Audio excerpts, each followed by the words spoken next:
Salut, bonjour à tous et bienvenue sur Chainsword, la chaîne du Wargame. Et du Wargame. T'as rien oublié là. C'est-à-dire Bah, le sel.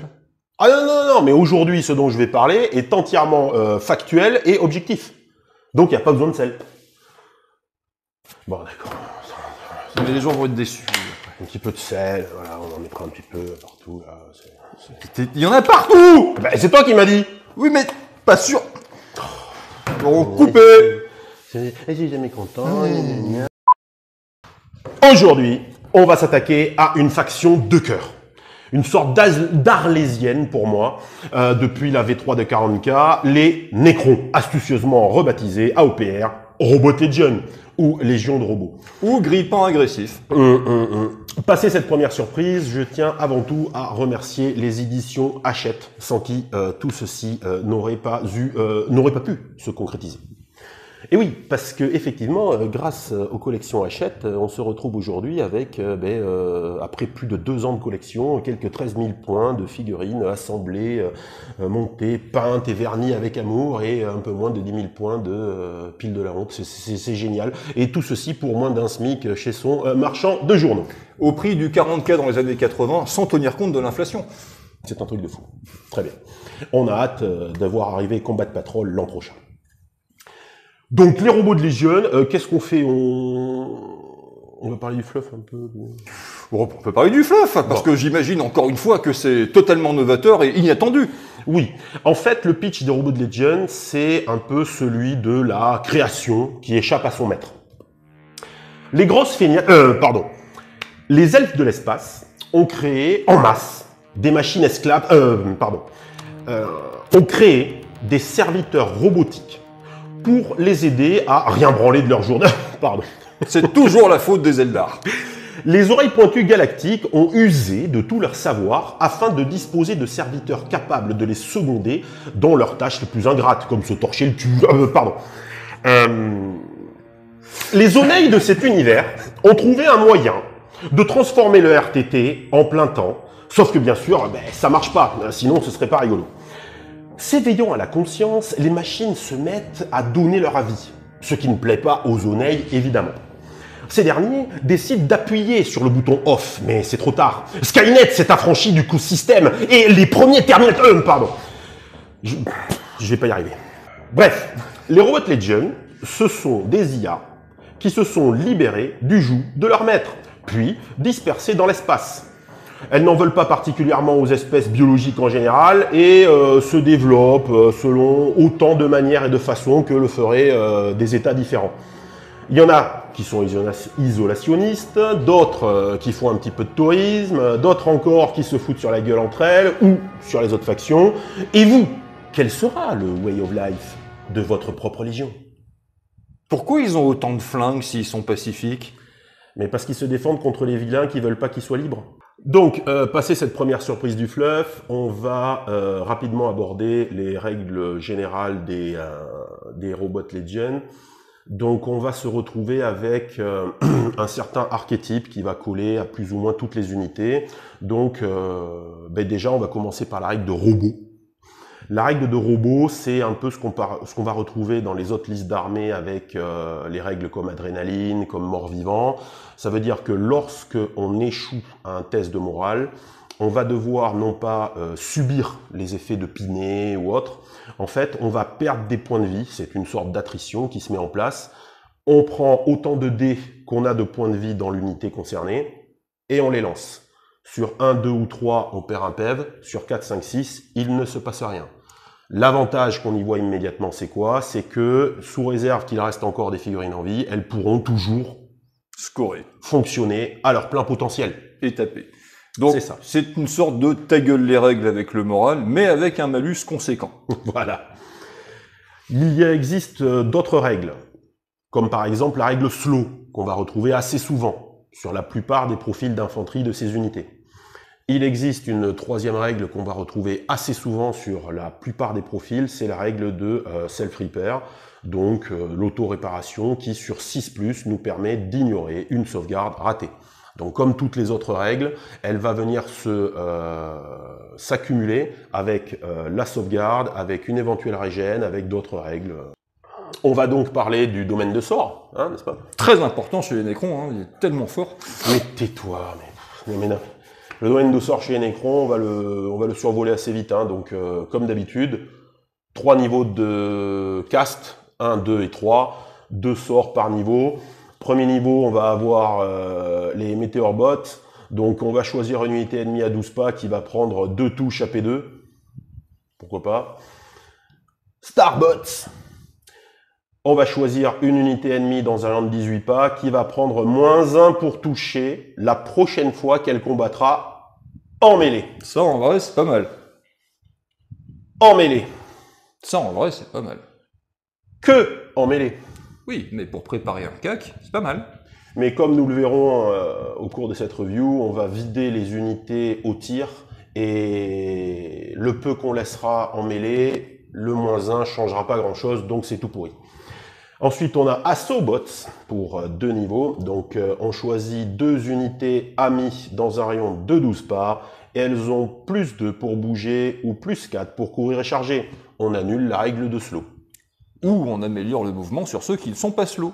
C'est pas mal. Oui, effectivement pas mal. C'est génial. Mais on verra plus tard que tu vas avoir du mal à la passer. Thunderbolt Balls, donc on choisit un modèle ennemi dans un rayon de 12 pas qui va se prendre 2 touches à P4. C'est le sort de snipe. Ben, en vrai, pour faire sauter des bannières ou des médics, c'est plutôt très propre. Hein. On verra qu'on a beaucoup mieux, pour beaucoup moins cher. Arrowbots, donc target 2 enemy units, donc on choisit 2 unités ennemies dans un rayon de 24 pas qui ont -1 pour toucher la prochaine fois qu'elles tirent. Et c'est pour ça qu'il est de niveau 3. Parce qu'on cible 2 unités, parce que l'aire d'effet est 2 fois plus grande, et surtout parce que ça coûte le tir. Et ça, c'est très intéressant. On pourrait se dire, c'est un super bon sort, jouons des lanceurs de sorts. Sauf que tu vas avoir beaucoup de mal à le passer. On y viendra. Et pour finir, Firebots, on choisit 2 unités ennemies dans un rayon de 9 pas, et elles prennent 6 touches chacune. Bien. Bof. On va pas perdre plus de temps à... Hein, non, mais on notera que c'est rigolo, quand on lit le wording du nom des sorts, en fait, c'est pas de la magie, ils lancent des petits robots spécialisés. C'est génial. Bon, mais c'est rigolo. Oui, c'est rigolo. Bon, on va rentrer dans le vif du sujet immédiatement. On va s'intéresser aux héros. Donc le seigneur robot. 70 points, 3+3+, héros, robot, self-reaper, slow, tough 3, avec 3 coups, 3 attaques au cac et 2 attaques de tir à 12 pas, rending. Alors déjà, on peut remarquer que pour son profil, c'est pas très cher. Non. Ce qui est justifié par le fait qu'il est slow, ce qui baisse son coût. Et justifié par le fait que pour le moment, il ne fait rien. Vous allez vous en servir pour booster vos unités, et donc c'est là que c'est intéressant, parce qu'on peut leur donner un rôle spécifique. Donc, on a le psychomanceur qui va apporter la règle de Gloom Protocol. La règle de Gloom Protocol est intéressante parce qu'elle va vous rajouter une sauvegarde à 6 sur tout ce qui est défense ratée. Sauf que, si c'est des sortilèges, alors ça sera une sauvegarde à 2+. Donc, vous avez la défense, vous avez la réparation, vous avez une éventuelle régène, et vous avez le Gloom Protocol. Ce qui peut faire beaucoup de lancers de dés. Ce qui fait beaucoup de lancers de dés. Chronomanceur, Shadow Protocol, on donne à l'unité la règle d'embuscade. Quelle que soit l'unité. Quelle que soit l'unité. Donc non, les Nécrons sont pas forcément lents. Nous allons le voir, on a beaucoup de moyens de se projeter. Marche royale, ce modèle et l'unité qui l'a rejointe ignorent la règle de slow. Pourquoi pas? Même prix que le chronomanceur, on prend lequel? Pour l'instant, il n'y a pas de débat, on verra tout de suite après pourquoi, avec les synergies qui peuvent se mettre en place.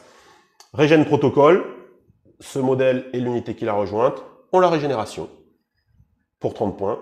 Et pour finir, le Technomancer qui donne Caster 2 à notre petit perso. Et c'est bien le problème, c'est qu'on n'a pas accès au Caster 3 avec les seigneurs de base. Pour le moment. On notera quand même qu'il n'y a que 5 bonus transmissibles à votre unité rejointe. Mais que ces 5 bonus sont particulièrement structurants. En termes de points, on est pas mal. On sait que, quel que soit, à part le cast, hein, on est en dessous à 100 points ou en dessous. Donc, on a quand même une unité qui permet de créer, de changer le rôle d'une unité par l'adjonction de cette règle spéciale et lui donner un rôle spécifique sur le champ de bataille pour pas si cher que ça au final. Pas si cher que ça, pourquoi? Parce que pour l'instant, bon, ben, il fait pas grand-chose. Hein. On peut lui rajouter donc un bâton de lumière hein, qui va avoir cet effet un peu particulier d'être à la fois une arme de tir et à la fois une arme de cac. 3 tirs à 12 pas P1, 3 coups au cac P1. Pourquoi pas? Alors, on a toujours tendance à dire qu'avoir le cul entre deux chaises n'est pas une bonne chose, et j'aurais tendance à dire qu'une arme qui te donne du tir et du cac, bof, bah, sauf qu'elle est pas chère en fait. Non, exactement. À 15 points, feu quoi. Voilà.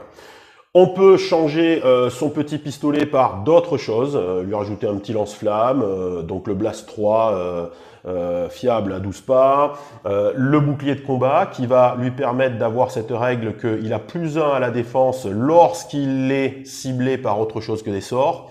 Et pour finir, un petit plasma, une attaque AP4 à 24 pas, c'est cher, ça vaut pas le coup. On peut remplacer son arme de cac par une épée qui lui donne Blast 3. Une faux. Le syndrome du marteau tonnerre. Voilà, une faux qui va lui donner une attaque à P2 d'Idli 3. C'est tout nul, chez Nurgle c'est AP4. Eh oui, oui, mais là c'est que 10 points. L'Hyper Sword, donc là on va aller chercher donc 3 attaques AP1 Rending et pour finir le glaive de phase qui va lui donner 3 attaques AP4.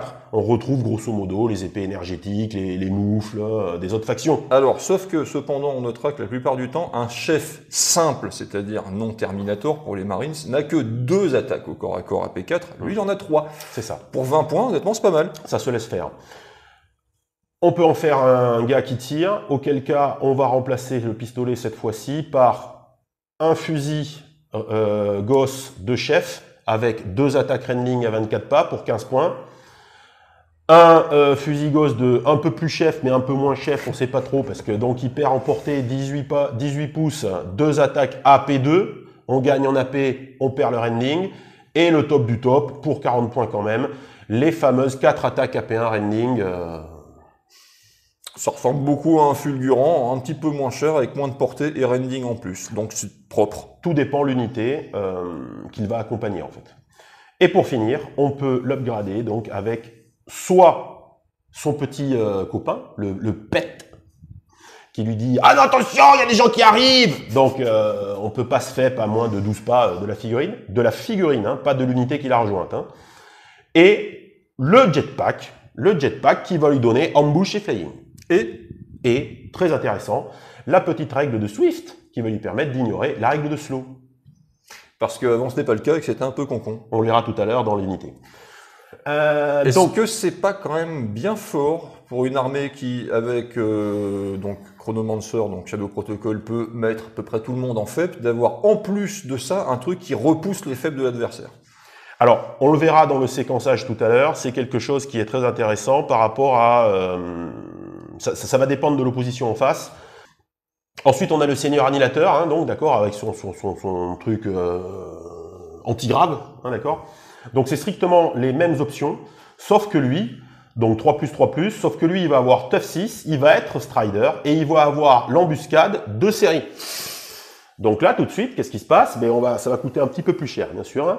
Les améliorations qu'on peut lui donner pour créer sa bulle ou donner un avantage à une unité sont strictement les mêmes pour le même coût. Le bâton de lumière, pareil, les petits équipements, pareil, les armes de cac, pareil. Par contre, lui, en arme de tir, ça va être un peu plus ça va être différent parce qu'il ne pourra mettre que le Heavy Ghost Cannon. Ça veut dire une espèce de sorte de destroyer un peu lourd, qui dit pas son nom, pour relativement cher. Surtout que, on le verra plus tard dans la liste, on a des entrées qui permettent de compenser l'anti-char lourd à longue portée. Le Deadly 6 fait envie, mais oui, mais l'attaque AP2, c'est pas foufou. Et surtout pour 70 points. Et là, lui, par contre, on va avoir tendance à aller chercher vraiment le CAC avec lui parce qu'il a vraiment un équipement très intéressant. On peut lui mettre 4 attaques AP1 Rending pour 5 points ou les 4 attaques AP1 Rending plus 3 attaques AP1 à 12 pas et 3 attaques AP1 au CAC supplémentaires pour quand même une belle somme de 40 points. Donc on verra, on va aller chercher les points qui nous restent dans la liste et la construire en fonction de l'intérêt qu'on prête à cette unité. Qu'est-ce qu'on veut lui faire faire? C'est très intéressant avec les Robot Legion parce que les personnages vont vraiment être là pour donner un rôle spécifique aux unités qu'on aura payées dans la liste. Moi, je le trouve intéressant parce que il encaisse bien, il a des bonnes solutions de mobilité nativement et il est pas très cher. Non. C'est vrai qu'en fait, avec ce type de héros-là, on a déjà, rien qu'avec les deux choix que nous venons voir, le seigneur robot et le seigneur annihilateur, on a vraiment la possibilité d'aller chercher beaucoup de choix de seigneurs. Très souvent, on est limité à 3 choix identiques. Donc vous me direz, oui, mais bon, il y en a un qui donne la régène, il y en a un qui donne l'embuscade, il y en a un qui donne le Gloom Protocol, il y en a un qui fait autre chose, qui est caster, tout ça. Mais c'est vraiment bien, parce qu'en fait, on se retrouve vraiment avec beaucoup de choix possibles pour pouvoir articuler nos listes et les unités qu'on a choisies. Et pour finir, un choix, donc chez les robots, ça s'appelle les Triscorpions. Hein, d'accord. Donc le seigneur Triscorpion, 210 points de base. Alors lui, on peut pas l'équiper différemment que ce qu'il a sur son profil. Donc lui, il a pas l'embuscade, mais il a Relentless. Donc s'il bouge pas, il est 6 crocs. On verra que vu... Au tir. Oui, au tir, hein, d'accord. Donc l'idée c'est quoi? C'est qu'il a un gun et une griffe. Donc la griffe, c'est 2 attaques à P2 d'Ildi 3. Il y a les 2 attaques. Ça reste de la P2 malgré le d'Ildi 3. Et au tir, on va avoir à 18 pouces, 2 attaques à P1, Blast 3. Pourquoi pas, mais très sincèrement... Attaque 2 attaques, ton Relentless il va pas proquer souvent, en plus il aura pas fallu que tu bouges avant. Comme on peut pas l'équiper différemment, il se retrouve nativement avec le cul entre 2 chaises. Ah, il n'y a pas d'option. Et non. Ah ouais, On peut juste lui donner en fait ses petits pouvoirs entre guillemets, donc de psychomanceur, de chronomanceur, de voilà. Mais bon, qu'est-ce qu'on en fait? Qu'est-ce qu'on en fait? On verra que ça va être difficile d'en faire quoi que ce soit, puisque en fait, la particularité de la liste, c'est de pouvoir faire de son seigneur sa clé à molette. Et là, le problème, c'est que la clé à molette, on peut pas la régler, quoi. Non. Donc c'est un peu... C'est une belle image. Ouais. C'est fait pour les seigneurs. On va enchaîner directement sur les unités. Les unités de base, l'unité de base, les guerriers nécrons, les robots warriors. Alors, est-ce qu'on évoque tout de suite l'éléphant au milieu du couloir, qui est qu'avec la Death Guard, les Plague Disciples, c'est une des armées qui a été le plus modifiée depuis le début de l'année? À moi, Robot Legion, j'ai dû refaire mes listes d'armées 5 ou 6 fois en 1 mois et demi, 2 mois. Est-ce que c'était justifié? Parce que clairement, c'est un nerf. Alors oui, clairement, les Robot Legion avaient besoin d'être nerfés. C'est une armée top tier. Il n'y a que les ruches aliens qui l'emportent en termes de positionnement sur voilà, sur une tier list. Ouais, sur une tier list, leur capacité à aller chercher à peu près tout ce qui fait d'une armée forte, quoi, hein, que ce soit en termes de choix, que ce soit en termes d'efficacité, que ce soit en termes de réponse. On a des solutions à tous les problèmes que les autres listes peuvent générer chez nous. Absolument tout. Par exemple, les Robot Warriors, c'était du 3+, 4+, avant. Avant, oui, tout à fait. Moi, je joue Robot Legion depuis que je me suis mis à OPR. Je n'ai joué que ça, grosso modo. Et je dois avouer ici que je ne m'amusais plus autour de la table de jeu. Avec l'ancienne version, oui. Je ne m'amusais plus. Et en tant qu'adversaire, on trouvait pas de solution. Voilà. C'est beaucoup mieux maintenant. Voilà. Ok, donc les guerriers, 115 points les 5, 4+, robot, réparation, slow. Voilà. Donc nativement, une attaque de cac, on va pas en parler davantage, et c'est surtout le fusil gosse, donc 24 pas, une attaque rending. Très bien. Que l'on peut changer dans leur intégralité par les doubles canons, là, les Reaper Rifle. Donc là, c'est 18 pouces, une attaque, AP2 cette fois-ci. On gagne 1 en AP, on perd 6 en portée, et on perd la règle de rending. Mais on l'a déjà dit, AP2. C'est une option envisageable. Contrairement à leur version de chez Smith d'en face, on peut les équiper d'armes spéciales. Alors, elles sont pas nombreuses, mais elles sont là. On peut leur mettre un lance-flamme, on peut leur mettre un équivalent fuseur, on peut leur mettre un équivalent plasma, et on peut leur mettre, ce qui pour moi est fondateur de ce choix d'unité, un rayon. Donc, c'est une espèce de petite lance, un petit canon laser, 30 pas, 3 tirs AP2 Locon. Et c'est une très bonne arme. Je les joue presque plus que comme ça depuis que les règles ont changé. Un par tranche de 5. Un par tranche de 5. Ouais. Vous en mettez 10, vous avez 6 tirs AP2 Locon, à 30 pas, c'est propre. Tout à fait. Voilà. Je pense que c'est l'archétype de la bonne unité de ligne. Oui, tout à fait. On verra la liste d'armées Necron, la liste d'armées Robot Legion. On a tendance à jouer, il y a beaucoup de choses qui sont intéressantes, donc on a tendance à oublier les guerriers. Mais c'est vrai qu'une unité de guerriers avec le seigneur qui va apporter la régène, c'est un pool qui est stable, qui déroule. D'accord, donc on va être dans l'attrition, ça veut dire qu'en face, on sait que ça va tirer, ça va tirer, ça va tirer. Le mec veut nous prendre pour cible, le mec veut considérer, veut la gérer, ça va être difficile d'aller la chercher pour pas si cher que ça finalement. Donc c'est pas mal pour les objets, c'est un jeu d'objets. Hein. C'est la bonne vieille enclume des familles. Hein. Oui, on peut dire ça comme ça. On tient le terrain. Guardian, donc les gardiens, eux, c'est du 3+3+, 5 figurines pour 135 points, robot, self-reaper, slow, équipé avec des petits pistolets qui font une attaque AP1 et une arme de corps à corps. Donc techniquement, ce sont les... 2 attaques. Oui, 2 attaques. Ce sont les quoi comment on les appelle? C'est les factionnaires, là. Voilà, les factionnaires. Donc là, ben, comme les factionnaires, hein, on peut les équiper de 3 manières différentes. On peut leur mettre des faux, qui remplacent donc l'intégralité de leur équipement de base par 2 attaques AP2 au CAC, pour 5 points. Oui, alors c'est pour toute l'unité. Toute l'unité, hein, c'est pas cher, en fait. Ben non. Bon, après, ils perdent la longe des 12 pas, une attaque... 2 attaques AP2 pour 5 points, par tête de pipe, c'est propre. Oui. On peut leur ajouter un petit piou-piou, mais pourquoi faire, en fait? Bah, pour mieux piou-piouter, mais ils sont pas faits pour ça. Donc ça veut dire qu'au lieu de faire une attaque AP1 à 12, ils en font 2. Et ils perdent une attaque de CAC. C'est pas fou, hein. Et moi, il y en a un que je trouve pas mal et que je préfère au-delà de tout, qui enterre en fait les 2 autres. C'est l'épée de phase avec le bouclier. 2 attaques AP1 rending au CAC et la règle de Shield Wall. Donc bon, +1 à la défense. Dans les 9/10 des cas, tu passes à save 2+. Voilà. C'est très très propre. C'est très très propre parce que ça en fait une unité qui est difficilement sortable. On n'en parle même pas si on rajoute un seigneur avec la régène. C'est le gardien de but. C'est très fort. Et on n'oubliera pas non plus qu'on a une option supplémentaire. On peut mettre à tous les modèles de l'unité le jetpack avec ambush, flying et la règle de Swift qui leur permet d'éviter le slow. Donc pour 40 points. Tu peux soit les jouer en low cost à 145 points avec le bouclier et les hyper swords. En gardien d'objet, voilà. C'est très propre. Bon gardien de but. Le mec sait qu'au tir, il va avoir du mal à les sortir. Et s'il veut les engager au CAC parce qu'il finit par y arriver, il va falloir qu'il y mette les moyens. Il y a du répondant. Ou tu peux les jouer plus offensivement avec les jetpacks. Ça les met c'est chouette. Oui, ça les met totalement, en tant que gardien d'objet, ça les met totalement à l'abri des attaques d'opportunité, de petits scouts adverses, des infiltrateurs lambda. Une moto qui passe par là. Voilà, non, ça c'est clair que pas de débat là-dessus. Et surtout, vous n'êtes pas tenu de jouer les figurines citadelles que vous avez l'habitude de monter et peindre avec cette unité, puisque vous pouvez mettre des jetpacks aux figurines avec bouclier épée. Et pour moi, c'est génial. Oui. C'est génial.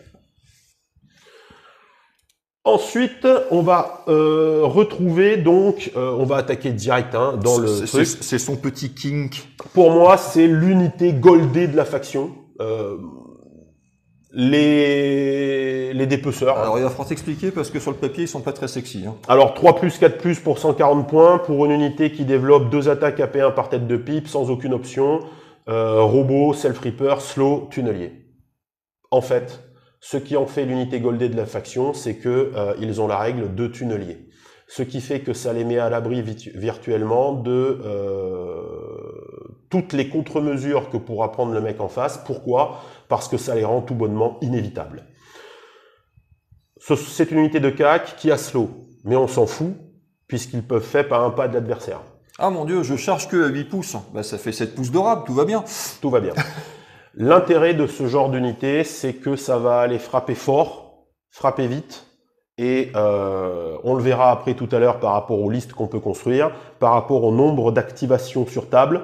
Vous avez très souvent la capacité de pouvoir jouer en premier, parce que vous terminez votre tour avant l'adversaire, sauf sur des armées spécifiques d'élite, tout ça.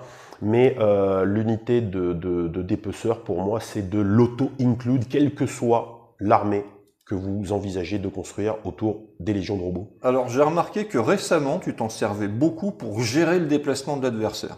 Oui, parce que c'est un jeu d'intention, hein, d'accord? Donc, c'est du à toi, à moi. Et l'intérêt, c'est quoi? C'est que par rapport au placement, l'unité de dépeceur, venant se placer strictement entre l'ennemi et un décor ou sur un couloir de déplacement, en fait, oblige l'adversaire à lui rentrer dedans, en fait. Voilà. Mais quel que soit l'adversaire, que ce soit une horde, une petite unité, une unité d'élite, un véhicule de fou, il est obligé de s'arrêter sur eux. Pourquoi? Et de les engager. Pourquoi? Parce qu'à OPR, les règles de mouvement stipulent que vous n'avez pas le droit, hors action de charge, de passer à un pas ou moins d'une figurine qui n'est pas une figurine de votre unité. Qui tombe très bien, ils sont à un pas. Voilà. Donc comme il faut faire le tour. Le placement des figurines vous oblige à positionner votre unité dans une aire de 9 pas, vous pouvez faire 11 pas d'interdiction avec une unité de 5 figurines. C'est génial. Oui, et sur le dernier rapport de bataille, tu t'en es même servi pour bloquer la sortie d'un drop pod pour que ces unités soient obligées de débarquer derrière le drop pod et d'être gênées dans les lignes de vue par leur propre drop pod. C'est exact. Totalement de la fourberie, mais c'est tellement cool. Eh oui. Donc pour moi, voilà, c'est une unité vraiment à qui on peut faire ce qu'on veut. Avec 140 points de dépeceur, on va gérer une unité de 2 à 300 points de tir. Pour un tel outil tactique, 140 points, c'est pas cher. C'est donné. Voilà. On a la 3+, qui permet d'avoir quand même un résultat assez fiable. Et finalement, derrière la 4+, on s'en fout, parce que même s'il réplique, on aura fait ce qu'on voulait. Donc voilà. Les éternels, c'est les immortels. Voilà. Donc l'éternel, 180 points les 5, 3+, 2+, robot, réparation, slow, équipé nativement avec les carabines flux, là, comment on appelle ça? Les Tesla ou voilà, je sais pas Tesla quoi. chose, voilà. Donc 2 attaques à 18 pas avec la règle de flux. La règle de flux, c'est quoi? Ben, sur 6, vous faites une touche supplémentaire. C'est mieux que les Relentless, puisque tu peux bouger. Oui, avec 5 mecs, tu lanceras 10 dés, tu vas en faire quelques-uns quand même. On n'a pas de PA. C'est le problème grosso modo, de la règle de flux. 2 touches au lieu d'une pour toucher au ratata. On voit bien l'intérêt vis-à-vis de la règle de Relentless, puisqu'ici on peut bouger et tirer tout en profitant de la règle. Mais bon, comme de toute façon les unités qui en profitent sont toutes slow, bon, puis faire des touches en rab, bon, c'est génial, hein, mais ça dépend surtout du profil de l'arme qui tire.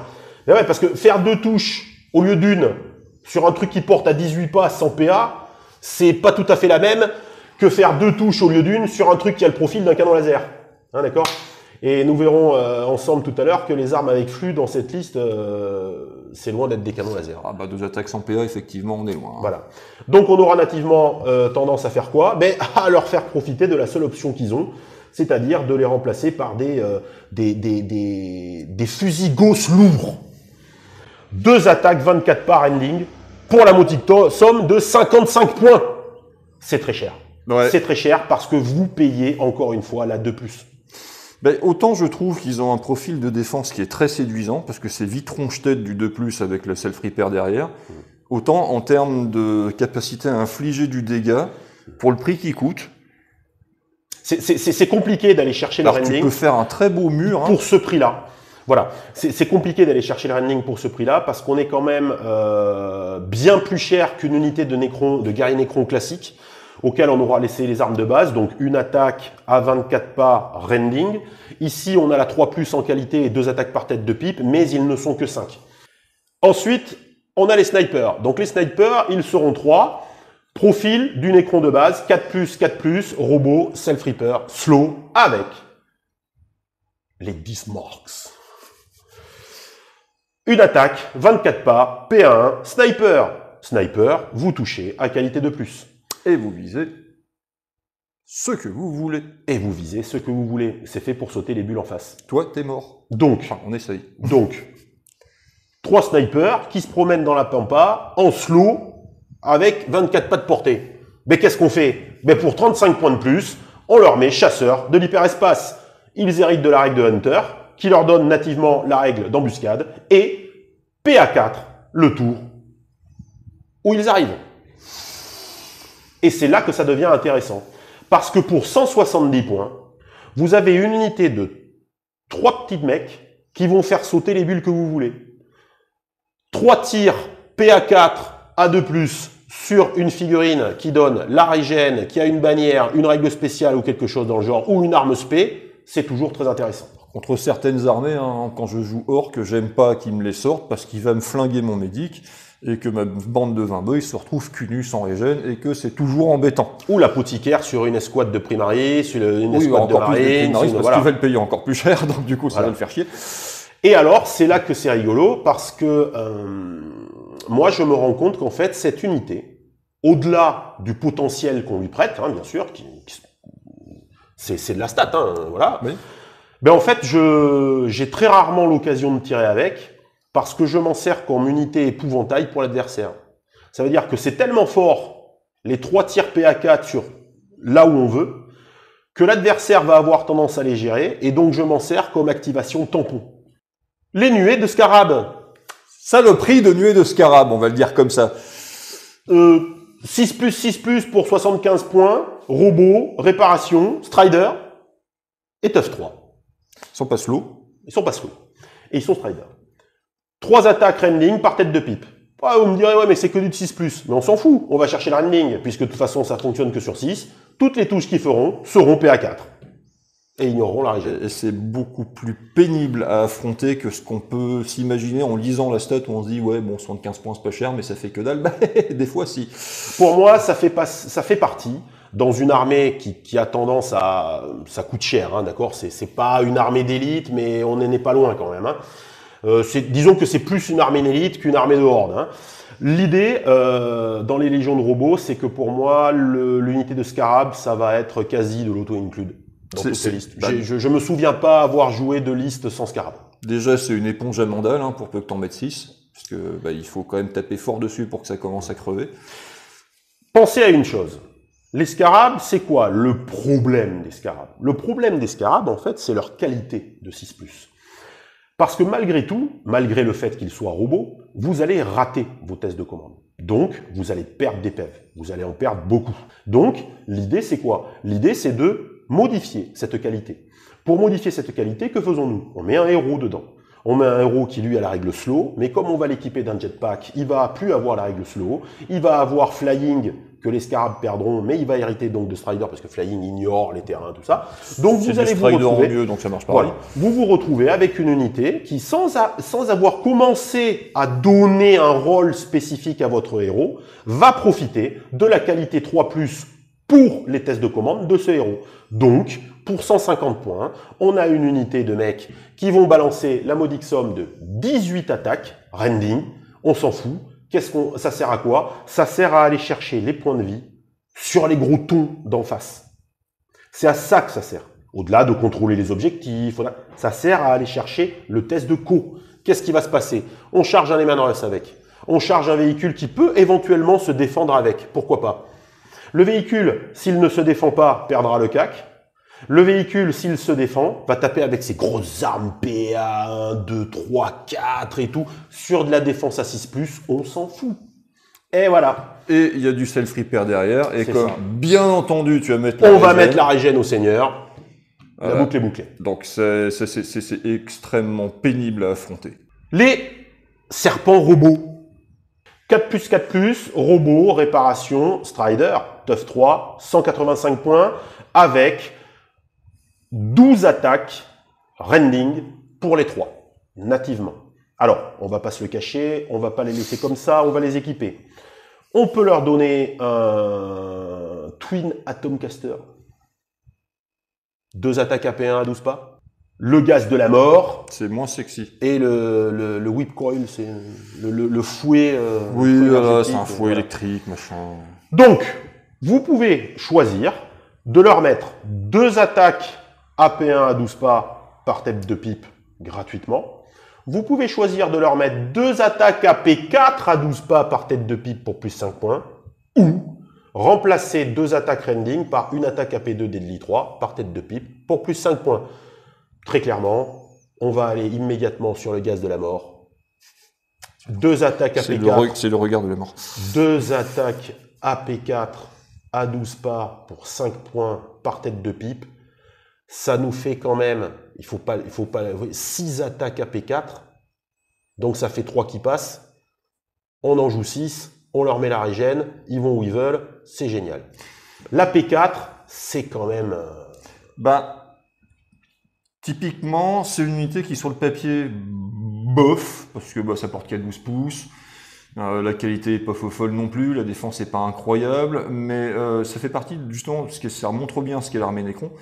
C'est-à-dire que de base, c'est pas GG, mais dès que tu mets le bon perso avec le bon buff dedans, la dernière fois, il m'avait fait le coup, j'ai eu 6 de ces saletés qui se sont téléportés derrière moi avec un chef qui leur donnait Shadow Protocol, donc téléportation, et te retrouver avec 12 tirs à P4 dans le fion, et donc avec beaucoup de points de vie à descendre, d'un seul coup, l'unité passe de mouais à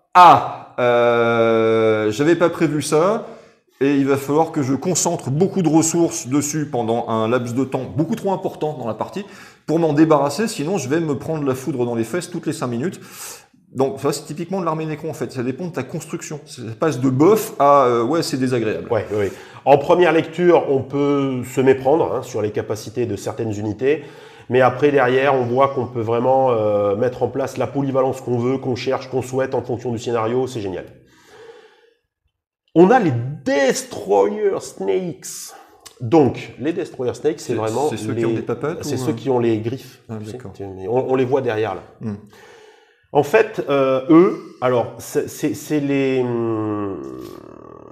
Grosso modo, on a les dépeceurs, qui sont l'unité inévitable du pauvre. Et là, on a les dépeceurs des... L'unité inévitable de luxe. De luxe. Non, mais là, c'est de luxe. Là, en fait, si vous voulez, c'est vraiment, voilà, c'est le pitch des dépeceurs, mais de luxe. Donc, c'est pas forcément un avantage, on va le voir. Mais voilà, il faut bien comprendre ça. Là, on a un robot qui se répare, qui est Strider, qui n'est plus slow, qui a Tough 3, qui est toujours tunnelier. Le même profil avec 3+, 4+, mais... Le 3+, est sexy. Qui a 4 attaques AP2 par tête de pipe. Ce qui développe donc 12 attaques AP2. À 3+. 3 modèles à 3+. On peut gratter 10 points en enlevant ces 4 attaques AP2 et en les changeant en une attaque AP4 Deadly 3. C'est pas foufou. Et pour être complètement dans le game, on peut pour 15 malheureux points leur rajouter Rending en mêlée. Vous vous retrouvez donc avec une unité de 310 points, de 3 figurines, qui se fait pas un pas, et qui développe 12 attaques AP2 Rending dans ta face. Je trouve la version avec les Reaper Blade, donc une attaque AP4 Deadly 3, pas chère. Oui, mais c'est un seul. Oui, mais c'est la même chose que les Death Shrouds chez la Death Guard. C'est-à-dire que tu vas aller chercher du gros avec et que tu vas lui faire mal, parce qu'ils ont la même ligne d'attaque en fait. Une attaque AP4 Deadly 3, qualité 3+, sauf qu'en plus là t'as tunnelier, donc le type en face a aucune chance de t'échapper. Alors, parce que t'es pas slow et que t'es Strider. Donc je serais plus mesuré, parce que compte tenu de leur prix en points, c'est pour ça qu'on leur préférera de toute manière toujours les dépeceurs. Mais dans l'idée, c'est assez sympathique. Le gros, nous irons le chercher avec une unité de 6. C'est la question. Est-ce que tu as des unités qui peuvent remplir ce rôle-là, c'est-à-dire de l'anti-char de corps à corps, basiquement, ou de l'anti-monstre de corps à corps avec... E par 6. Ouais, E par 6. E par 6. 600 points, tu vas chercher du gros. Oui, tu vas chercher un André d'air. Ah là, tu te le prends. Là, tu te tapes. Rending au cac avec AP de... Enfin, et puis tu coûtes beaucoup moins cher que l'André d'air en question. Voilà. Les Triscorpions. Donc les Triscorpions, pareil, par 3, 260 points, qualité 3+, défense 3+, robot, réparation, Strider. Donc là, c'est des papates. Hein. C'est ça. Là, c'est des papates. Nativement équipés, de la même manière que les précédents, 4 attaques AP2 par tête de pipe. Oui, mais... Les options sont strictement les mêmes. On peut la rajouter, c'est-à-dire enlever 4 attaques AP2 et la changer par une attaque AP4 Deadly 3 pour 10 points de moins, et leur rajouter le Rending en mêlée pour 15 points. Donc, c'est la même chose, mais avec une meilleure défense et sans tunnelier. Et sans tunnelier, on l'a dit. Mais sans tunnelier. Une fois de plus, tu peux y mettre un Seigneur Destroyer avec Shadow Protocol pour les téléporter. C'est ça. Bon, tu téléportes moins près, mais tu peux aussi... Voilà, c'est vraiment... Putain, oui, allez-y. Soyez complètement fou. Pour moi, l'armée Robot Legion / Croncron, c'est un couteau suisse, en fait. C'est ça. J'ai besoin de ça, ça tombe bien, je l'ai. Dites donc, c'est formidable. La vie est bien faite. Oh, cette unité est géniale. Oh, mais il lui manque ça. Ah, ben, mettons un seigneur qui lui rajoute. Voilà. C'est excellent. Voilà. Donc ensuite, on va attaquer sur les annihilators. Donc les annihilators, eux, c'est bon, ben c'est les antigrades. C'est des fers à repasser, là.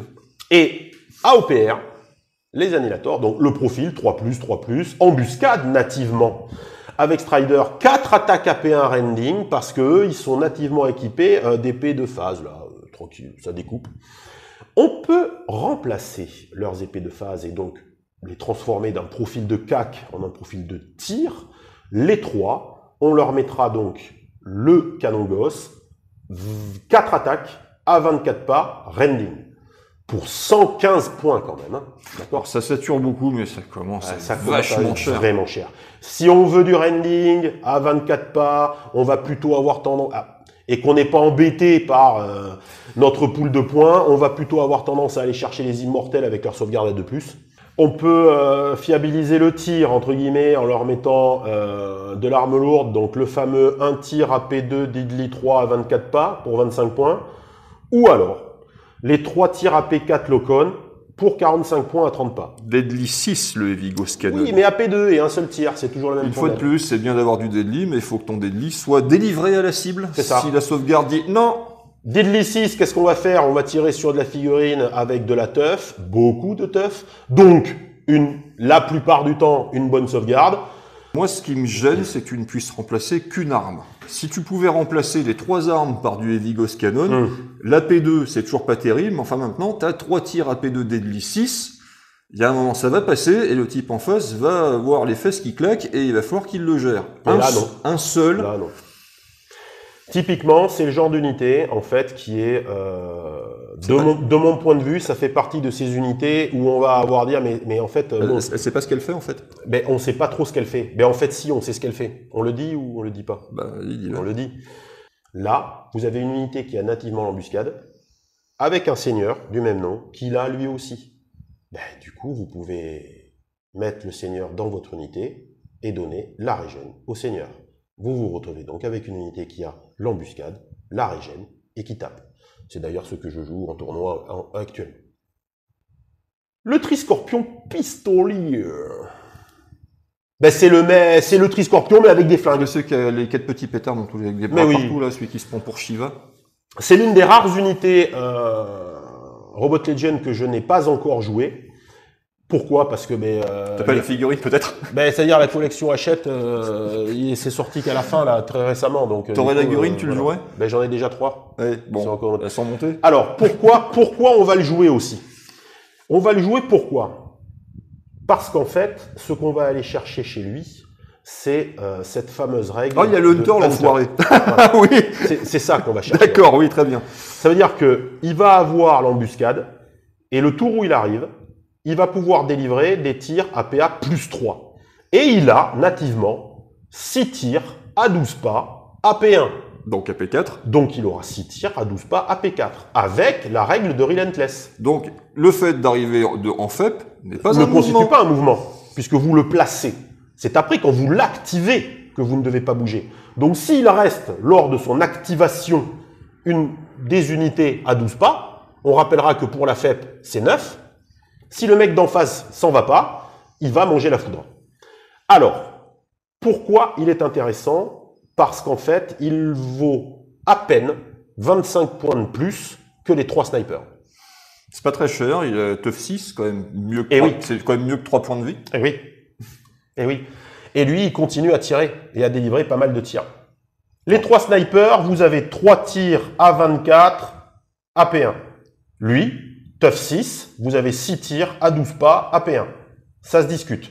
L'intérêt de ces unités, c'est quoi? C'est le tour où elles arrivent. Et lui est bien plus résilient que les snipers, puisqu'il a sa défense. Le seul petit défaut, c'est que contrairement au sniper, tu veux pas choisir une figurine, tu tireras sur une unité et charge l'adversaire de retirer les pertes qu'il veut. Donc voilà, ce n'est pas le même rôle, mais ça fait partie de ces unités qui, lorsque vous avez envie de faire des parties un peu narratives, avec un objectif, avec un petit scénar spécifique, vous pouvez tout à fait vous faire une liste d'armées Triscorpion et venir compléter les slots d'unités libres avec ce type d'unité tout en restant dans le mood de votre liste. Oui, puis ça fait quand même la bagatelle de 6 tirs d'équivalent lance-plasma le tour où il arrive, ce qui est pas dégueulasse. Pas ultime, mais c'est quand même très très propre. Donc voilà, c'est pas une unité nativement qu'on va aller chercher, mais qui est tout à fait jouable. L'araignée. Bien, les joies du montage. Donc l'araignée, 185 points, 4+, 3+, robot, réparation, strider, tough 6. Qu'est-ce qu'elle a, elle? Au cac, 6 attaques poison, et elle fait 6 tirs à 24 pas, AP1. Le problème de l'araignée, ça va être sa qualité. Le problème de l'araignée, c'est que on va aller regarder un petit peu les options qui s'ouvrent à elle, et on va voir qu'on peut lui donner tunnelier.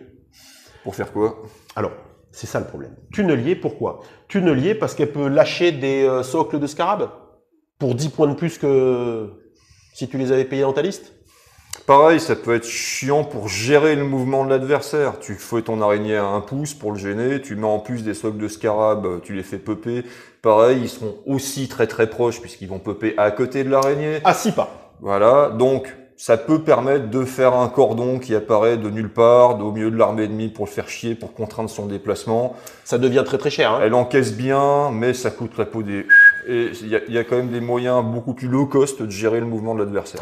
En fait, l'araignée, la façon dont on va avoir tendance à la jouer le plus souvent, ça va être en fait le tech marine de l'armée, puisque pour 5 points de plus, au lieu d'avoir 6 attaques AP1 à 24, elle va plus avoir que 3 attaques AP1 à 24, mais on va lui donner la capacité de réparation qui va lui permettre, dans un rayon de 2 pas, de redonner sur 2+, des 3 points de vie à une unité qui avait tough initialement. Pour 190 points, c'est cher payé. Il y a moyen, je l'ai fait, de jouer une armée avec des grosses unités Necron qu'on va essayer de réparer avec des araignées. Il y a tellement une mécanique à mettre en place que c'est tellement facile pour le mec d'en face, finalement, de venir gripper cette belle mécanique, que du coup, l'araignée est, je dois l'avouer, l'un des choix les moins évidents de l'armée. Ce n'est pas un mauvais choix, c'est juste un choix qui, au milieu de tous ces excellentes entrées, très bonne unité, Levi Annihilator. L'Annihilator, oui. 250 points, 3+, embuscade, robot, réparation, strider, tough 6, nativement, une attaque, AP2, deadly 6. Ça fait beaucoup de règles spéciales intéressantes. On la changera vite. Oui. On la changera vite par soit 3 attaques AP4 Locon, à 30 pas, pour 15 malheureux points. Tu peux viser ce que tu veux, tu lui feras du mal. Toujours. Et ça, je préfère ça, les 3 attaques AP4 Locon à cette petite attaque Deadly 6 AP2. Oui, parce qu'il faut plus, le Deadly 6, il faut qu'il passe. Et voilà. Ou alors, 2 attaques Blast 3 AP2 à 30 pas, pour 20 malheureux points. Oui, c'est une option de gestion de l'adversaire qui est, c'est le seul qui fasse ce genre de tir dans l'armée. Ça fait à peu près 1 an. L'intégralité des listes Necron que j'ai sorties jusqu'à présent, la quasi-intégralité au moins, j'ai toujours un Annihilator lourd avec 3 attaques AP4 Locon et un Annihilator lourd avec 2 attaques Blast 3 AP2. Ce que je trouve intéressant avec l'Annihilator lourd, et d'ailleurs c'est comme ça que tu les joues, c'est que comme il tire bien nativement avec une bonne portée, qu'il a une bonne résistance, que ça en fait une sorte de véhicule léger très intéressant, tu peux ou pas choisir de le mettre en embuscade. C'est exactement ça. Parce qu'il fera son taf quand même. Quand même. Donc selon le nombre d'unités que l'adversaire a sur table, tu peux choisir de le mettre en embuscade pour conserver l'initiative ou le mettre sur table pour commencer à faire du dégât d'entrée de jeu. C'est ce dont je vous parlais tout à l'heure avec le séquençage et le fait que vous finissez toujours avant l'adversaire. C'est important, hein, ça, de le garder à l'esprit. Hein. Il faut que vous assuriez l'efficacité de vos unités. Pour que vos unités soient efficaces, il faut les faire agir au bon moment. Pour les faire agir au bon moment, souvent, il faut les faire agir en premier. Donc, qu'est-ce qu'on fait? Si on voit que l'adversaire pose un certain nombre d'unités sur la table, j'ai le choix, avec mes unités de FEP qui tirent, de les poser ou non pour me garantir le deuxième tour. Et pour finir, il y a quand même la cerise sur le gâteau. Hein, il se défend bien encore. Et on le voit quand il se fait attaquer, hein, comme ça. Le type a quand même du répondant au CAC avec 6 attaques AP1 à 3+. Donc tu vas pas aller le chercher avec la classique, avec n'importe quoi. Unité de scout qui va tuer, parce qu'ils vont se faire laver le cul, donc il faut y aller avec du gros. Et honnêtement, pour tous ces avantages cumulés, entre 250 et 270 points, tu les mets. Hein. Toujours. Voilà. Toujours. Pour finir sur les unités de base, on va parler de la deuxième unité que je n'ai jamais jouée. C'est les motos, là, les nébuloscopes. Non, comment ça s'appelle à 40K, ça, les motos Necron? Je sais pas, mais la figurine est jolie avec les machins, jolie. l'illustration là. Donc alors, pourquoi c'est tendancieux? Tout simplement parce qu'en fait, ici, on va payer le fast dans une armée qui ne l'est pas. C'est pour ça qu'elle coûte cher. Le Strider. Et le Strider. La conjonction des deux. Parce qu'on a déjà des unités qui sont Strider, mais elles ne sont pas fast. Et là, fast et Strider, c'est fort. TUF 3, comme toutes les motos, robot, réparation, Strider fast, 4+, 4+. C'est là où ça pue. C'est là où ça pue. Elles ont une arme intéressante. Elles ont le rending nativement, 3 attaques à 24 pas. Donc 9 attaques rending pour 265 points. Ouais, mais qui touche à 4. Tu vas vite, oui, qui touche à 4. On peut les changer pour moins 10 points par 4 attaques de flux à 18. Ou les changer pour moins 5 points par 3 attaques AP1 à 24. Très sincèrement, je garderai le rending. Oui, parce que tu as plus de polyvalence sur le choix de tes cibles. Elles sont montées. Elles sont peintes, elles sont vernies, mais elles sont restées sur l'étagère parce qu'on a beaucoup trop de difficultés à ce volume de points. On est un peu en dessous des 300 points. En fait, on se rend compte avec cette entrée-là qu'on va payer pour pouvoir aller chercher quelque chose qui n'existe pas dans l'armée. Le souci de ces motos, c'est que cette règle fast va coûter beaucoup trop cher pour le peu qu'elle nous apporte sur des profils à 4+, 4+. On ne pourra pas l'accompagner de perso, on ne pourra pas lui faire profiter de règles spéciales sympas, contrairement à l'intégralité des autres unités que nous avons vues jusqu'à présent. L'intérêt, c'est qu'à volume de points équivalent, on serait tenté de mettre le flux pour moins 10 points. Ça veut dire que pour 30 points de moins, on va se retrouver avec 235 points sur de la horde, 12 attaques flux, à 18 pas, on ne se met pas à l'abri de la riposte. Non, pour moi, c'est une unité sur laquelle on va se poser beaucoup de questions. Éventuellement, sur une construction de liste full infanterie, phalange Necron, pour avoir un peu de projection, mais ouais, là on tape dans l'armée fluff et c'est pas... Si on parle d'armée fluff, ce qu'on est en train de faire actuellement ne sert à rien, mettez ce que vous voulez. C'est aussi simple que ça. Les véhicules. Véhicules et monstres. Alors, le tank de transport, donc la barge, hein, pour les trucs, j'ai pas envie d'en parler. Est-ce qu'on est d'accord que la figurine est mochissime déjà? Alors, l'esthétique, tu sais très bien, on en a parlé suffisamment, ça, on peut pas se fier à ça. 3+, 2+, 220 points, Impact 3, Robot, Self Reaper, Strider, TUF 6, Transport 11, 3 attaques rending à 24 pas. Next. Alors, c'est un Rhino, mais pas avec Fast. Ouais. Donc, voilà. Hein. Et encore, si Fast... Déjà que les véhicules de transport, mais là... Ça coûte le prix d'un Rhino, ça tire pas mieux qu'un Rhino, ça transporte pas mieux qu'un Rhino, c'est un poil plus résistant avec Self Repair, mais c'est mouvement normal, donc c'est nul. C'est nul. Le tank. Et il y a quand même un truc nul. Oui, il en fallait. Le tank, donc c'est la même, mais avec un gros canon. 420 points, 3+, 2+, Impact 3, Robot, Self Reaper, Strider, TUF 9. Toujours pas Fast. Native. Mais oui, mais lui, il va aller chercher le Doom Cannon. 3 attaques AP2 Blast 3 à 30 pouces. C'est plutôt cool. Ben écoute, hein. C'est un obusier de Lehman Russ amélioré. Oui, parce que l'obusier de Lehman Russ, c'est un étalon de qualité. Voilà. On peut remplacer ces 3 attaques AP2 Deadly 3 par 3 attaques AP3 Deadly 3. C'est pas trop mal en vrai. Maintenant, est-ce que c'est utile? Écoute, je l'ai joué qu'une seule fois, parce que j'avais pas les points pour mettre autre chose. Pourquoi pas, si vous avez la figurine, si vous avez besoin d'un blast ou d'un deadly, ça se discute. On le voyait tout à l'heure, on arbitrait les deadly en fonction de leur capacité à délivrer de la PA et du nombre de tirs qu'ils ont. 3 tirs à P3, deadly 3. C'est un triple canon laser. Voilà, bon, pourquoi pas, pour 445 points, TUF 9, bon, sur un malentendu, ça passe. Donc oui, pourquoi pas. C'est le pourquoi pas de la liste. Le tripod walker. Le truc qui est pas du tout pompé sur la guerre des mondes. Absolument pas. Bon, 205 points, 3 plus, 2 plus, Fear 1, Robot, Self Reaper, Strider, Tough 6, 2 attaques AP1 au CAC, 2 attaques AP1 Blast 3, Reliable à 12 pas. Ça, en vrai, c'est une lance-flamme. Déjà, de base, pour 200 points, on a quelque chose.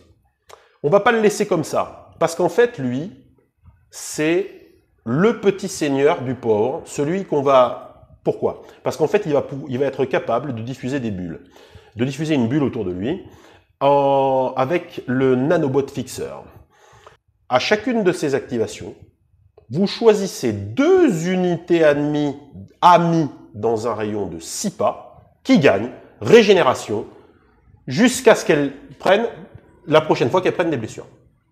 Alors, 2 unités amies, c'est vachement cool. Ça t'évite de cramer l'option de ton seigneur pour donner la régène, donc c'est vachement chouette. 65 points pour ça, c'est pas si cher. Ce qui me titille un petit peu, c'est le 6 pouces. Non, ce qu'on va faire, c'est que pour le rendre un peu plus utile, parce que c'est vrai que la portée de 12 pas, quand même, c'est pas foufou, on a le choix de lui mettre un rapide Doom Blaster, donc 24 pas, 2 attaques Blast 3 AP1 pour 20 points. Ou alors, le rapide Raycaster, 30 pas, 6 attaques AP2 Locon pour 105 points. Alors c'est très cher, mais c'est quand même beaucoup plus sympathique. Ah, c'est génial. Voilà. C'est génial parce que vous allez tirer dessus, vous allez pouvoir aller chercher de la distance, il y a le Locon, il y a la P2, il y a le volume de tir. Il peut rester en arrière-ligne, booster tes unités de gardien de but pour leur filer de la régène en permanence, qui va être vite chiant. On peut, à la place de mettre le nanobot fixer, lui donner 2 fusils Gauss, 2 attaques à 24 pas ending, ou alors Tripod Queen, Royal March Order. Ça veut dire que vous choisissez une unité à 12 pas qui va ignorer la règle slow la prochaine fois qu'elle bouge. Bah, je trouve ça très intéressant parce que pour 50 points, c'est naze. Hein. Ouais, mais en règle générale, le fait d'avoir une unité qui peut avoir des bulles un peu à la manière des seigneurs, ça te permet de pas être contraint dans ta construction lisse de filer certains bonus à des seigneurs alors que tu voudrais en mettre d'autres. Sauf que les seigneurs à qui tu as filé ces bonus, ils sont déjà plus dans un rayon de 12 pas de ton tripode. Oui. Donc 50 points que tu payes pour annuler un malus nativement présent dans l'armée, ben les unités avec slow comme les guerriers, tu leur auras mis de la longe avec les lances ou avec les armes de tir, elles n'auront pas besoin de bouger tant que ça, donc pour moi c'est trop cher payé. Mais vous savez que vous pouvez construire une liste autour de ça. Voilà. Alors, l'araignée qui marche. Alors c'est le rôdeur du triarcat. Gros truc là, avec 4 pattes et pas juste 3.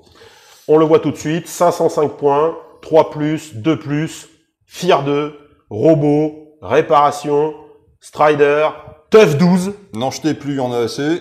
Au CAC, le monsieur se défend, 2 attaques AP2, 4 attaques AP1, et naturellement équipé d'un petit fuseur des familles qui tire 2 fois à 18 pas, PA4, Deadly 6. Et là, ouch, bobo, la tête, aïe. Pour 505 points, tu crées une zone d'interdiction pour les gros véhicules. Hein. C'est typiquement ce qu'on dit assez souvent, c'est le type d'unité que tu peux pas trop te permettre d'ignorer en faisant comme s'il n'était pas là, qui encaisse bien avec son Tough 12 et son Self Repair. Tu vas te dire, je vais aller le chercher au CAC, manque de peau au CAC, il a du répond dans le sagouin. Ah oui, ça fait quand même... Donc, voilà, c'est une unité qui structure l'appréhension que l'adversaire a de ta liste, parce qu'il va falloir qu'il fasse quelque chose contre ça, et ce qu'il va devoir faire contre ça, il faut que ce soit solide, donc coûteux en points. Dans tous les cas, soit il reste sur la table et il pète du monde, ça c'est bien, soit il faut qu'il aille le chercher et ça lui bouffera des ressources. Donc t'es gagnant à tous les coups. On peut changer cette zone d'interdiction de 18 pas et se donner un petit peu de profondeur en allant chercher 2 tirs à P2 Deadly 6 à 24 pour 5 points de plus. Je préfère la version précédente. Ou alors 12 tirs à P1 à 24, 12 tirs à P1 à 24 pour 520 points, qu'est-ce qu'on fait de nos points? Franchement. Honnêtement, je trouve pas que c'est intéressant. Non. Là où c'est intéressant, l'alternative très intéressante d'ailleurs, c'est pour ça que j'en ai monté un de chaque, notamment, c'est les 4 tirs Blast 3 AP2 à 30 pas pour 50 points de plus. Ça l'est beau. On vide une escouade de ce qu'on, on vide ce qu'on touche en fait, hein. C'est ça. Voilà. Pas les véhicules, bien entendu, hein, mais toutes les unités, les escouades de 10, voilà, tout ça, ça vole. les gros pâtés d'unités d'élite avec des bonnes sauvegardes, ça dégage. 30 pas, ça nous donne une allonge suffisante. 4 attaques, ça nous permet de fiabiliser les jets. Blast 3, la P2. Bah, moi, je trouve la version avec les fuseurs Deadly 6 très intéressante parce que certes, il y a un tour où tu tireras pas le temps d'arriver à portée, mais t'es Strider, donc tu seras peu contraint par le terrain pour aller chercher tes cibles. C'est cher, mais c'est une bonne unité. Pour ce que ça fait, honnêtement, c'est pas si cher que ça. C'est une bonne unité. Alors, Prison Monolith. Alors, Prison Monolith, c'est pas tout à fait le vrai monolithe. Non, on n'y est pas. Non, moi, je voyais plus ça comme le machin avec un stand dedans. Alors, ça c'est autre chose. Ah. On peut lui donner l'option pour le transformer en obélisque. Mais bon, avec le temps, mais c'est différent. On peut l'adapter. Ah oui, je vois ça. Voilà. Ouf, 245 points. Donc, bon, vas-y, déroule. Pour 505 points, on a du 3+, 2+, Fear 2, Robot, Self Reaper, Strider, Tough 12, avec... Ce qui est exactement la même chose que Speeder Walker. Avec 3 tirs AP3 Diddly 3 à 18, 6 attaques AP2 au CAC et 4 attaques AP1 au CAC. On peut remplacer le tir, les 3 tirs AP3 Diddly 3 par 4 tirs Blast 3 AP1 pour 25 points. On peut lui rajouter, sans changer la figue, pour 15 points, le Spell Warden. Donc, une fois par activation, vous pouvez choisir un lanceur de sort ami dans un rayon de 6 pas, qui va gagner +1 la prochaine fois qu'il va tenter de lancer un sort. C'est situationnel, c'est pas très intéressant. Par contre, vous avez une autre option, qui cette fois est le tyran enchaîné. Donc, vous gagnez +6 en points de vie, donc vous passez de Tough 12 à Tough 18. Et ben, ça commence à être sexy, mais bon, hein, 245 points, bordel. Mais vous gagnez Spellmaster. Ça veut dire que ça devient Caster 6. Ça veut dire que tous les tours, vous avez vos 6 pions à dépenser dans les lancements de sorts. Et tu te bouffes 3 blessures si tu rates ton lancement de sort. Par contre, si vous lancez un sort que vous ne réussissez pas, vous prenez 3 points de vie. En gros, avec Caster 6, c'est si tu fais un 2. Un 1, pardon. Oui, grosso modo, ça descend. Bon, il y a deux trucs qui m'embêtent. Déjà, il cague plutôt beaucoup mieux que le Speeder Walker, mais en fait, il n'est pas fait pour ça. Donc, il est trop fort pour simplement avoir une ligne qui lui permet de se défendre. Il faut qu'il soit offensif avec autant d'attaques. Et il est quand même moins bon au tir que le Speeder Walker pour le même prix. Donc, vous avez une unité qui ignore les terrains, les malus des terrains difficiles, tout ça, mais qui bougera quand même que de 6 pas si vous voulez tirer, et de 12 pas si vous courez. Bah, pour le CAC, non. Donc, c'est compliqué. Et puis, la version Spellmaster, c'est odieusement cher. Le domaine de sort des Necrons est pas assez bon pour que ça justifie de claquer des points pour lancer bien. Ouais. Ça veut dire que les sorts de boost, on s'en souviendra. On a des sorts qui vont affecter l'ennemi en niveau 1. On a des sorts qui vont permettre aux unités amies d'aller un peu plus vite. Ça sera du niveau 2. Mais après, c'est fini. Sauf le sort de niveau 3 qui a 24 pas, vous choisissez 2 unités ennemies qui ont -1 la prochaine fois qu'elles tirent. Mais 24 pas, c'est déjà assez proche, donc on ne pourra pas les lancer au premier tour. Donc bon, fiabiliser des sorts de boost aussi peu intéressants. Les chars d'octan. Les chars d'octan, donc c'est du 2+2+, hein, c'est le 825 points, Caster 4, Fear 2, Flying, Robot, Self Reaper, Tough 12. On a 8 attaques rending au CAC assorties de 4 attaques de Stomp PA1. Et on va avoir 4 attaques AP3, Diddly 3 à 18, donc une de plus que l'autre. Bon, Caster 4, pourquoi pas. On est toujours prisonnier de notre domaine de sort. On peut remplacer ces 4 tirs AP3 Diddly 3 par 12 tirs AP2 à 24, qui donnent une plus grande projection. Ça sature beaucoup, 95 points de plus. Ouais, mais bon, on est quand même à 825 points, donc de toute façon, bon voilà, hein, on sait qu'on pourra pas le sortir à moins de 3000. Et après, on peut lui donner Ctan transcendant ou Ctan visionnaire. Donc, vous allez orienter votre figurine en fonction de ce que vous voulez lui faire faire. Pour le grand Ctan, donc on va gagner en fait, on va gagner en plus du profil précédent, une lance avec AP2, 3 attaques Diddly 3 et 6 points de vie supplémentaires. Donc c'est pour lui donner un peu plus de présence au CAC. Mais c'est toujours pareil, on se retrouve avec de la P2. Et ou sinon, 2 attaques Blast 3 Rending, Tough +6, mais avec la capacité Réanimator, qui va lui permettre de donner la régène jusqu'à la prochaine fois qu'elle subisse des pertes, à 2 unités à 6 pouces. Alors, on aurait pu en faire le buveur de sang des robots Legion. Mais non, parce qu'il tape pas si fort que ça au corps à corps, en fait. Mais en fait, non. Parce qu'il a beaucoup d'attaques, mais avec peu de PA, peu de règles spéciales.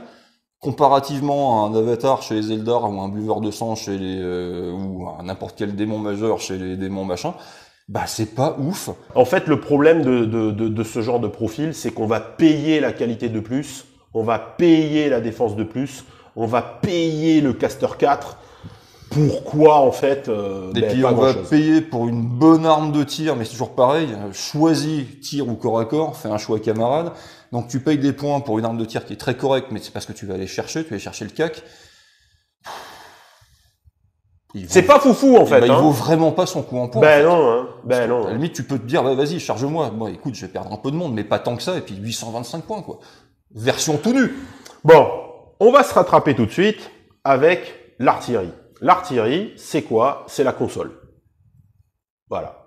Donc la console de base, 295 points, qualité 3+, défense 2+, Entrenched, robot Self-Reaper, Slow Strider, Tough 6, Entrenched. Ta console, c'est une Mega Drive ou une Super Nintendo?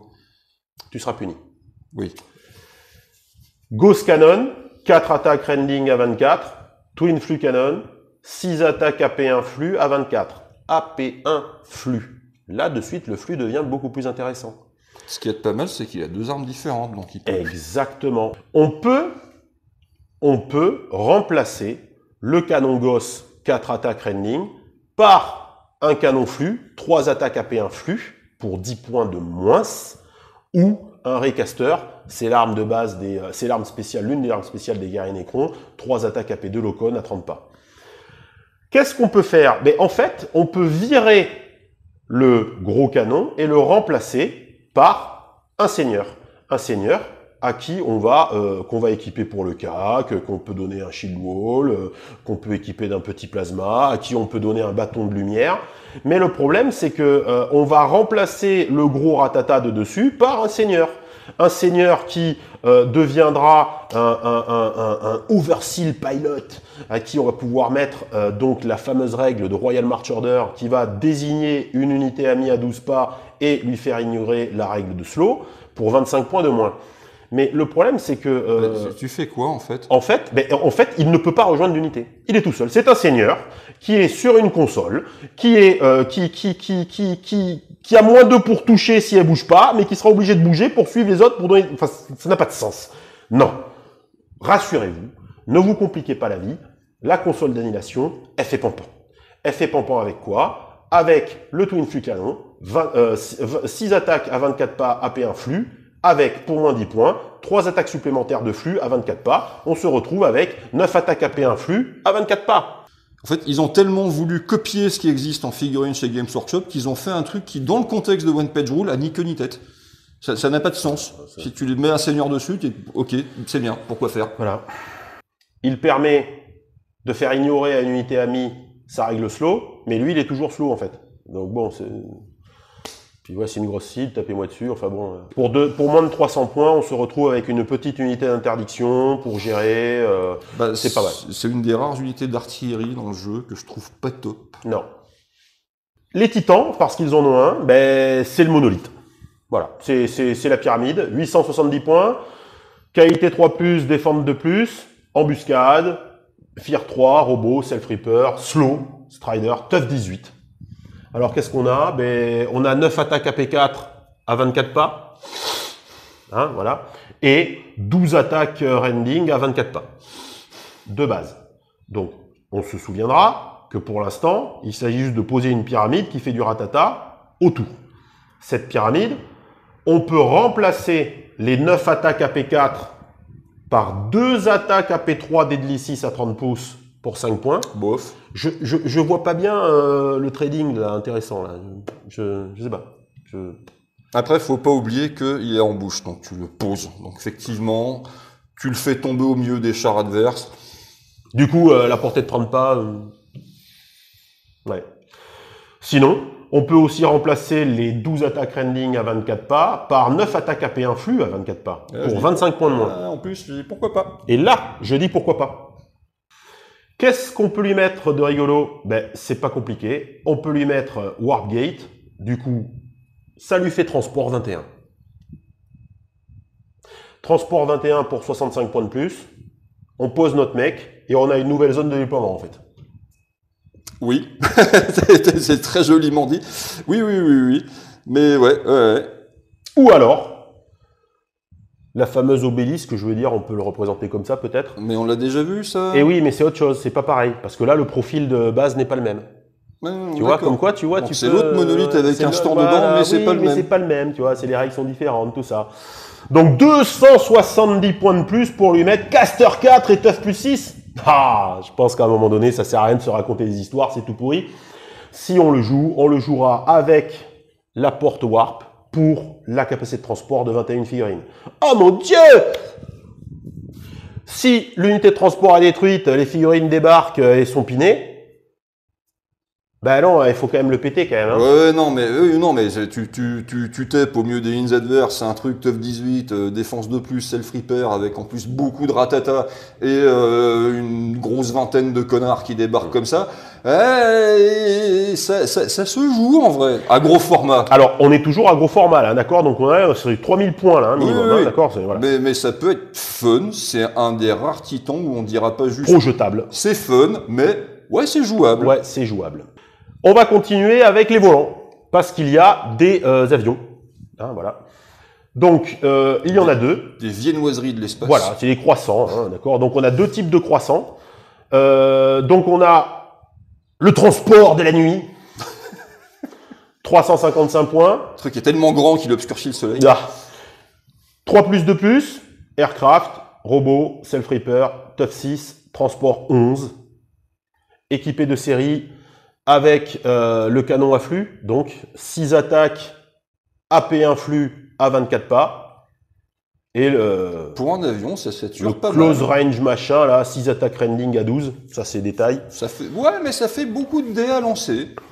Moi, pour parler des volants Robot Legion, j'ai besoin aussi de passer immédiatement au profil suivant, qui est le Doomfighter.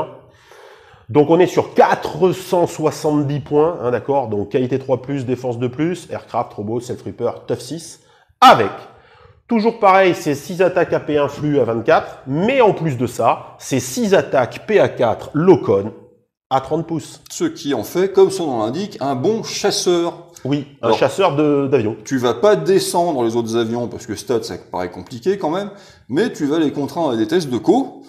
Et si tu y tires dessus 2 fois, là par contre tu le descends. Donc pour nettoyer le ciel, c'est bien.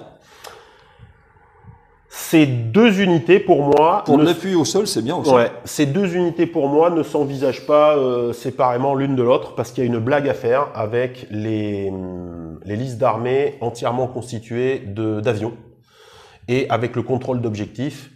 Ça fera peut-être l'objet d'une prochaine vidéo, mais c'est vrai qu'on peut se rendre compte à la lecture du profil du Doomfighter que pour 470 points, on a quand même une unité qui développe 6 attaques AP4 Locon et les fameuses 6 attaques AP1 flux. Je pense que par rapport à la portée, c'est très intéressant parce qu'il gère plusieurs menaces différentes et au final, en fin de compte, au fur et à mesure des pertes, on peut vraiment faire bobo. Voilà. Bah, parce que comme si ça suffisait pas tout ce qu'on a dit précédemment, effectivement, je trouve que les Robot Legion, c'est une des rares armées où tu peux faire une liste entièrement aéroportée, fonctionnelle. L'intérêt avec l'avion, c'est que sa capacité de transport de 11 nous permet de mettre à l'intérieur une unité avec un seigneur à qui on aura donné la régène et nous permettra d'aller transporter cette unité là où on a envie qu'elle soit. Lorsque vous posez vos avions, vous savez déjà où sont les objectifs. Alors oui, vous les posez en premier, donc l'adversaire va savoir ce qu'ils vont faire, tout ça. Mais dans la mesure où... Orienté, donc si votre adversaire a un minimum de sens de la géométrie, il va tout de suite comprendre quelle est votre intention. Ce qui est normal puisque tu poses un truc qui transporte. Donc il se doute bien qu'à un moment donné, tu vas débarquer. Il se doute bien qu'il va aller par là. Ben voilà. Mais sauf que vous garantissez la possibilité de transporter des figurines à un endroit donné, avec en plus une règle supplémentaire que vous n'auriez pas pu avoir si vous ne l'aviez pas joué. Jusqu'à récemment, on avait 27 unités dans les Robot Legion et depuis récemment, on en a 28. Parce qu'on a une nouvelle catégorie qui est apparue, les héros narratifs. Que nous dit-il Echo 3G01? Et Echo 3G01 nous dit qu'il vaut 105 points, que c'est une qualité 3+, défense 3+, qu'il est caster 1, que c'est un héros, qu'il a Paradox Shielding Device. Qu'est-ce que ça fait? Ben, ça donne Stealth à l'unité qui le rejoint. Stealth, -1 pour toucher, si vous êtes à 9 pas ou plus.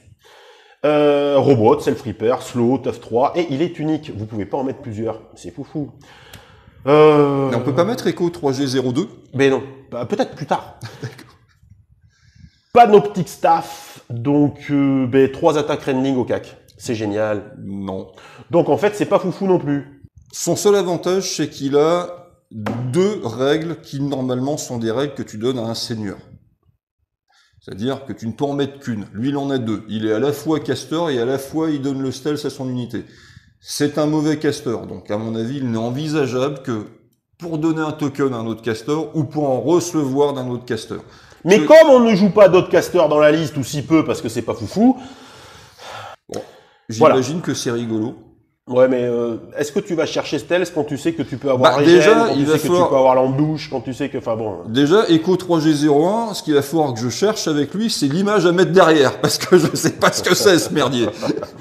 L'idée, si vous voulez, c'est que, voilà, il faut pas non plus perdre de vue que, même si on en a fini avec la review des unités du livre d'armée, on se rend compte de quoi? Ben, en fait, on se rend compte qu'avec les armées de robots, on est en présence de le seul livre d'armée qui nous permet de faire à peu près tout ce qu'on veut.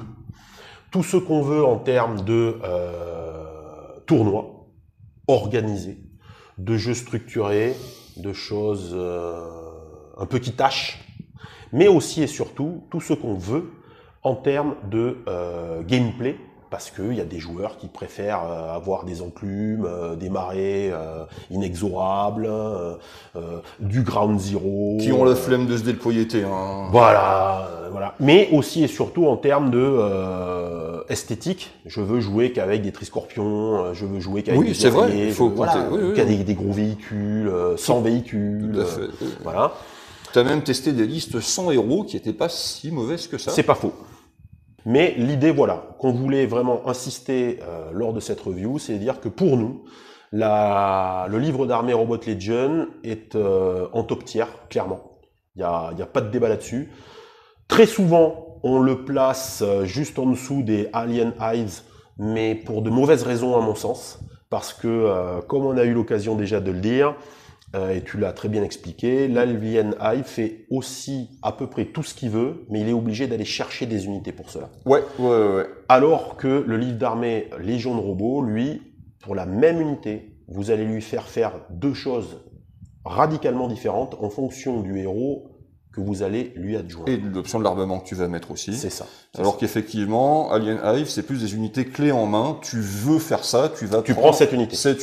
Alors qu'avec les Robot Legion, la démarche intellectuelle est voilà, j'ai une unité, qu'est-ce que je peux en faire?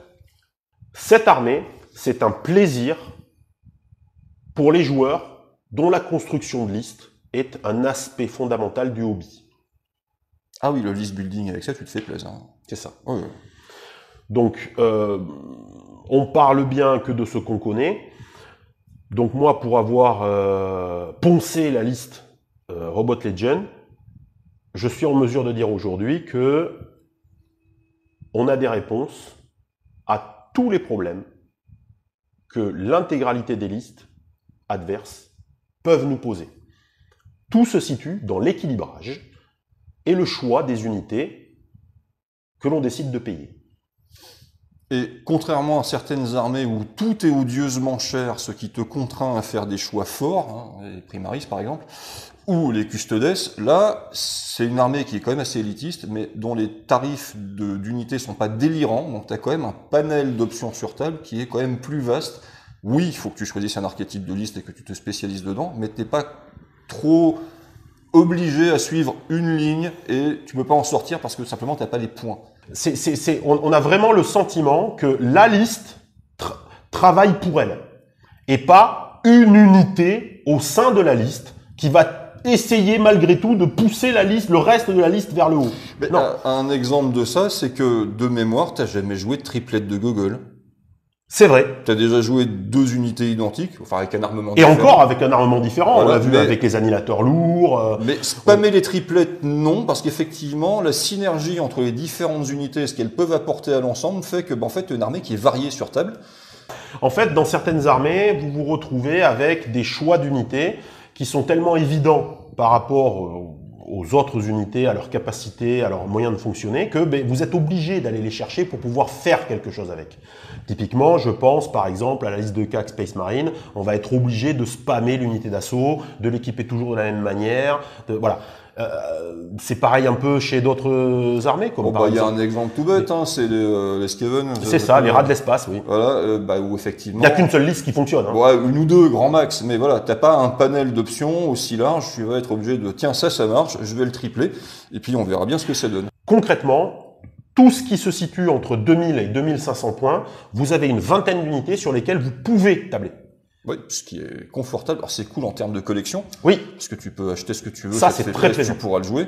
Qu'est-ce qu'on peut dire au niveau du modèle? On est en train de faire de la pub en fait pour les Robots Legion, achetez-en.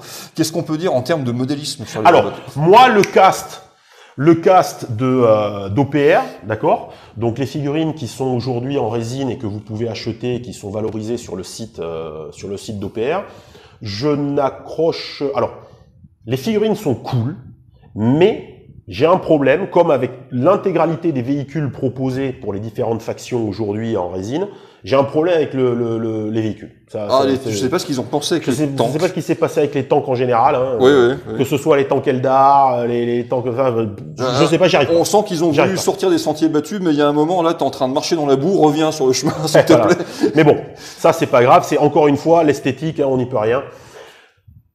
Les collections achètent, je fais de la pub. C'est normal. Bon, c'est un peu tard hein, pour ceux qui regardent cette vidéo aujourd'hui parce que malheureusement, Warhammer Imperium, c'est terminé. Mais il y en a encore plein qui traînent. Il y en a encore plein qui traînent sur le bon coin. Vous avez l'opportunité de vous faire plaisir. Moi, c'est ce qui m'a permis de me lancer. Monter cette armée, ça a été pour moi un véritable plaisir à collectionner, à peindre, à réfléchir en termes de construction de liste. Je ne suis jamais lassé. Chaque fois que je m'y intéresse un tant soit peu, je découvre à nouveau des nouvelles façons de faire, des nouvelles façons de fonctionner. Pour quelqu'un qui veut chercher absolument le fun et le renouvellement dans sa façon de jouer, d'aborder la liste et les adversaires qu'il rencontre, c'est génial. L'armée Robot Legion, c'est génial. C'est une armée que tu peux jouer pendant 2-3 ans régulièrement sans te faire chier et te dire j'ai déjà joué ça 15 fois. Moi, ça fait 2 ans que je la joue. Ça fait 2 ans que je joue Robot Legion, ça fait 2 ans que je ponce la liste, ça fait 2 ans que j'affronte de la compagnie blindée, du Marines, de l'Orc, du Culte Mechanicus, de l'Eldar Noir, du Space Wolf, du Nurgle, du Démon, du ce que vous voulez. Et puis surtout, tu sors souvent, pouf, une nouvelle liste sortie de derrière les fagours, c'est nouveau. Ouais, c'est ça le problème. Tu dis aux gars qui en ont marre de t'affronter, ouais, mais vous inquiétez pas, j'ai testé une nouvelle liste, c'est un truc un peu fun, je me suis amusé, putain, tu les défonces. Tu es obligé de t'excuser à la fin, c'est nul. Hein. Ouais, mais c'est important de se dire qu'on peut toujours avoir un renouvellement dans sa gamme, tes envies d'achat, tout simplement, on est tous des clients. Hein. T'as envie d'acheter ça, tu pourras l'acheter, le peindre et le sortir sur table et ça va performer. Et tu vas être content de ton achat, tu vas être content de ton investissement en temps et c'est... Pour des joueurs de Wargame, c'est quand même vachement important comme dimension. Il y a des joueurs qui aiment bien tirer fort. Il y a des joueurs qui aiment bien caquer fort. Il y a des joueurs qui aiment bien se projeter fort. Et là, dans la liste, telle que vous l'envisagez, que ce soit en milieu organisé ou pour des parties de garage, vous avez la solution à la question que vous vous posez. Est-ce que je peux aller vite? Est-ce que je peux aller loin? Est-ce que je peux être endurant? Est-ce que je peux taper fort? Tout ça, c'est dedans. Petit bémol sur le fait que tu as assez peu d'AP4 au CAC. Mais oui, mais c'est compensé par le nombre d'attaques et le rending. Tu as tellement d'autres outils derrière que c'est pas tant un problème en fait, concrètement. Non, tout à fait. Voilà, ça se défend très bien encore à corps les Necrons. Oui, tout à fait. Voilà, donc que vous dire que tout est jouable ou presque, que tu trouves des tétrachiers de figurines sur le bon coin, comme toutes les armées qui ont eu droit à des sorties édition achètent, hein, la Death Guard aussi d'ailleurs. C'est relativement facile à peindre avec un beau résultat satisfaisant et plaisant. Tu peux t'amuser à faire des trucs sortent un peu de l'ordinaire. Donc il y a tous les outils qui sont là, et en plus ça performe. On a plusieurs façons d'aborder le jeu. On a le jeu compétitif et le jeu dit plus classique. Je parle pas ici du jeu narratif, parce que le jeu narratif, on peut lui faire tout ce qu'on veut. Mais en comparant le jeu compétitif de celui qui l'est moins, on se rend compte tout de suite que l'armée Necron, malgré tout, le fait qu'elle soit compétitive lui permet de répondre aux deux aspects fondamentaux de ce jeu. Et ça veut dire qu'elle vous permet de coller au mantra, à la psyché, à l'intellect de votre communauté, à vous, deux joueurs.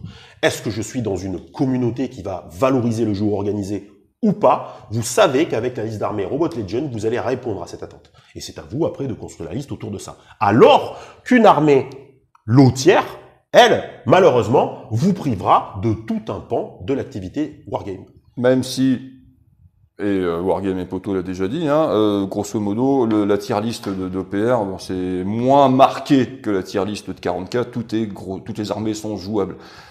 Les robots, c'est bon, mangez-en. Oui, alors, ouais, pensez à avoir un dentier solide quand même. Hein. Et ben en attendant, j'espère que cette vidéo vous aura plu. Likez, abonnez-vous, laissez des commentaires. Alors sauf si c'est pour nous insulter, bon laissez-les quand même. On pourra vous répondre. Et en attendant, surtout n'oubliez pas que la poutre est éternelle.